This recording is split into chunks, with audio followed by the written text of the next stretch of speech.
بسم اللہ الرحمن الرحیم۔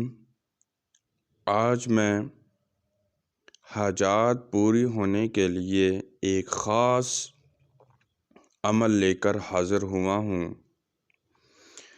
اگر کوئی حاجت پوری نہ ہو رہی ہو یا کوئی مشکل اور پریشانی درپیش ہو، جیسا کہ بچوں کی شادی نہیں ہو رہی، بچوں کا نکاح نہیں ہو رہا، بچوں کی منگنی نہیں ہو رہی، یا بچوں کو نوکری نہیں مل رہی، یا بچوں کی نوکری کے اندر ترقی نہیں ہو رہی، یا بچوں کے کاروبار میں مسائل ہیں، یا بچوں کے کاروبار چل نہیں رہا، یا بچوں کو طرح طرح کی بیماریاں لگی ہوئی ہیں، یا اپنے آپ کو بیماریاں لگی ہوئی ہیں، یا خاوند کو بیماری لگی ہوئی ہے، یا والدین کو بیماریاں لگی ہوئی ہیں، غرض جو قسم کی جس کو بھی گھر میں سے کسی کو بھی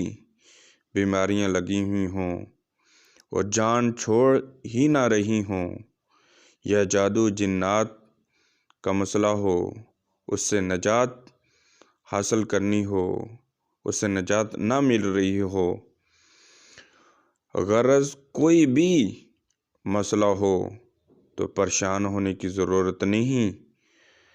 جو میں آپ کو خاص وظیفہ بتا رہا ہوں، یہ پڑھیے اور اپنی حاجات پوری کرتے جائیے۔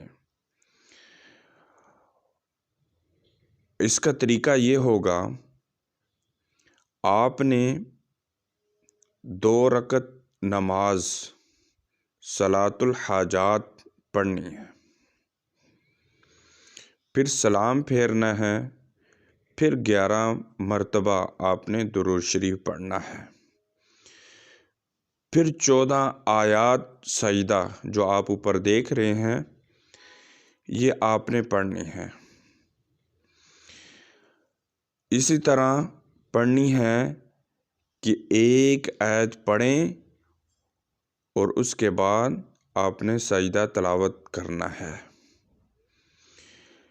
ایک آیت پڑھتے جانا ہے اور سجدہ کرتے جانا ہے۔ اسی طرح 14 آیات ہوں گی اور 14 سجدے ہوں گے، پھر آپ نے 11 دفعہ درود شریف پڑھنا ہے، اور پڑھ کر اللہ تبارک و تعالیٰ سے اپنی حاجت کے لیے خوب گر گڑا کر اللہ تبارک و تعالیٰ سے دعائیں مانگنی ہیں، اور دعا خوب مانگنی ہے، خوب مانگنی ہے۔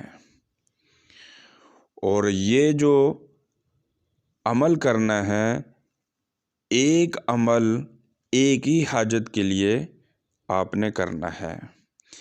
زیادہ اگر حاجتیں ہوں تو گھر والوں کو ساتھ ملا لیں، مختلف حاجتیں ہوں مختلف آدمی ساتھ مل کر وہ حاجتوں کے لیے علیحدہ علیحدہ پڑھ سکتے ہیں۔